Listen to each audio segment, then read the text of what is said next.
tratar de entender lo que sucede en el mundo, porque claramente estamos viviendo un momento histórico, ¿no? Un cambio que va a marcar un antes y un después para la humanidad.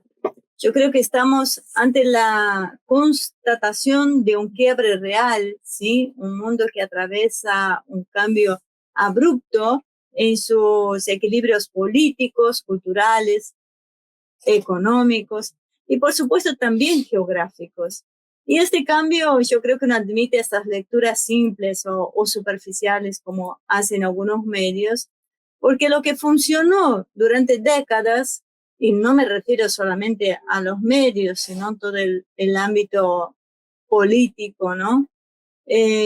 Lo que funcionó durante muchas décadas dejó de ser, digamos, el eje que ordena la realidad actual. Porque en este contexto estoy hablando, uno debería llamar las cosas por su nombre, y yo creo que no sería un gesto provocador, ni una pose discursiva, ni creer que uno tiene más claro el concepto que otro, sino un llamado a ver las cosas tal como son y no como quieren que nosotros las veamos, ¿no? Porque siempre en este espejo de la política, de las grandes políticas, nos están devolviendo una imagen absolutamente distorsionada. Yo creo que mirar las cosas tal como son hoy es una necesidad política básica, ¿sí? Y estamos hablando en este caso sobre los conceptos de la izquierda que han sido vaciados hasta perder para mí todo su contenido. Los políticos que evitan obrar, ¿no? Eh, estos errores que se vienen arrastrando, yo creo que no lo superan, no lo superará, no lo superan por un mandato, sino que siguen arrastrando y se hace una pelota difícil de parar. Y en algún momento hay que parar un poquito la pelota y tratar de reflexionar sobre lo que está sucediendo, porque de cierta manera nos acostumbramos a un lenguaje edulcorado, ¿no? Con estas categorías vaciadas de contenido y la costumbre de disimular, digamos, disimular los fracasos, porque son eufemismos que no solo no ordenan la realidad, sino que la distorsionan. Y como todos sabemos que una realidad distorsionada, como dije antes, siempre termina imponiéndose por la fuerza de los hechos, ¿no? Repite una mentira mil y una vez hasta que la conviertas en una verdad. Y Argentina es un caso evidente de este problema, lo digo con base, estando viviendo acá hace 38 años, antes que me digan algo, porque durante mucho tiempo se optó por simular, ¿no? Es la administración de la crisis en lugar de enfrentarla. Y hoy vemos los resultados. Yo creo que se confundieron cambios menores con transformaciones reales y se presentó como estabilidad lo que en el fondo era una postergación del conflicto, ¿no? Porque la realidad es que nadie asume las responsabilidades políticas y trasladan estos costos hacia adelante. Lo pateo para el próximo mandato, como si el tiempo pudiera corregir lo que no se quiso corregir por una decisión clara, no porque no supiera. Y el resultado es lo que nosotros estamos viendo, la consecuencia lógica de no haber querido revisar el núcleo central del problema. Y lo que está en discusión no es una política puntual ni una coyuntura económica, sino que es una forma de pensar el poder, de pensar el Estado y también de pensar a la sociedad. Porque cuando las estructuras dejan de responder, dejan de, un pequeño percance por acá.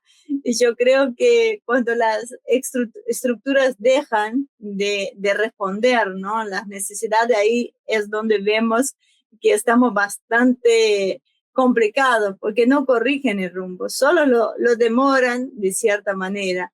Y los cambios necesarios son bastante profundos porque el deterioro también lo es.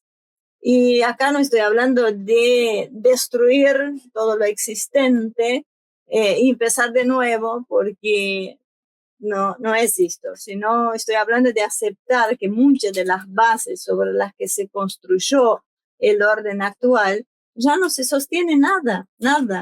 Y este proceso no se limita a la Argentina. En Iberoamérica, ¿no? Con diferencias propias de cada país, aparece la misma tensión entre modelos agotados y sociedades que ya no se reconocen en este discurso pseudo tradicionales, por decir de alguna manera, porque también fueron deformados.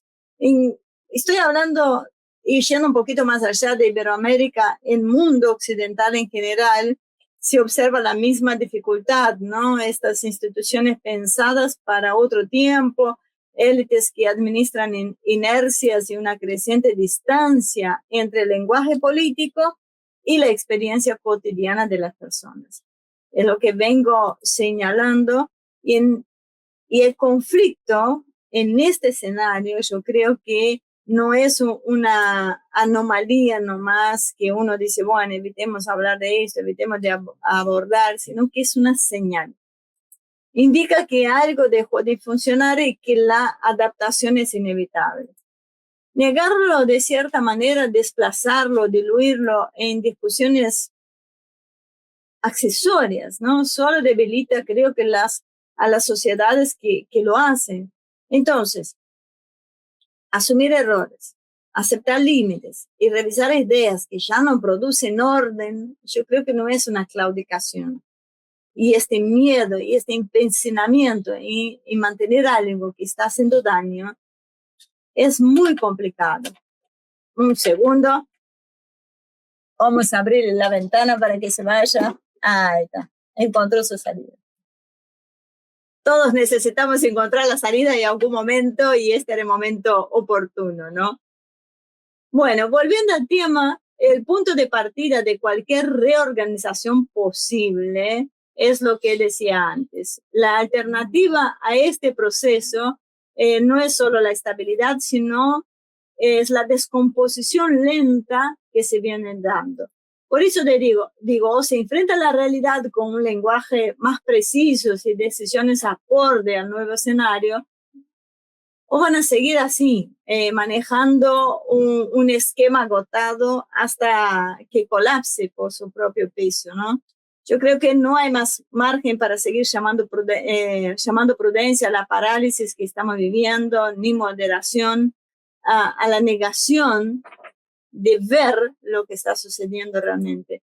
Cuando el mundo cambia, yo creo que no hablar de este cambio es, de cierta manera, en sí mismo una forma de quedar afuera de la historia. Y justamente, insisto que nosotros estamos viviendo un cambio de era, un cambio realmente muy complejo, un cambio duro que se ve pocas veces en la historia. Y el mundo que se viene no sabemos si es mejor o peor, pero sí sabemos que es una gran oportunidad para todos nosotros de tratar de construir nuestro propio espacio, ¿no? Así que muchas gracias a todos ustedes por acompañarnos. Un placer como siempre.